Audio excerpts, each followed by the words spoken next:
man of the match award आपन पाखु जाउची ए cookie ground रे 2026 रे केमती लागला आपन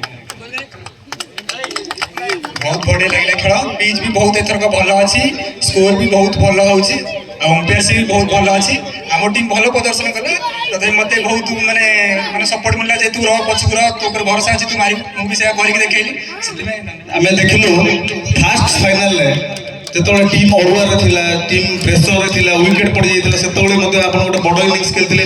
बहुत बड़ लंबा लंबा छक्का मारतिले चौका मारतिले डिफेंस भी करतिले वर्तमान सेकेंड रे आमे देखिलु फाइनल मैच रे मध्ये सेही होलिया कोन रणनीति टा आपण भाबितिले जे नाही आपण को की सजेशन दितिला कैप्टन बा मैनेजर की एनीबडी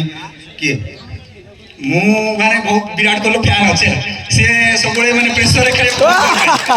मु भी माने चाहे प्रेशर खेल से भल माने भल खेलिली जाओ बहुत धन्यवाद कहीं ना गोटे आइडल दरकार गोटे क्या बेस करके आगू जावा दरकार तेणु से विराट कोहली एत बड़ ना ने इंडियन क्रिकेट विश्व क्रिकेट गोटे सर्वोत्तम प्लेयर बर्तमान से फॉलो कर बहुत भाया खेलिले सी इनिंग्स की पूरा सपक्ष को नापी डिफेन्स कर छक्का मार्च चौका मार्च भितर भी विब्रत देना विकेट भी देना शेष पर्यटन खेल जारी रखते बहुत बहुत धन्यवाद सी आम स्टेज रे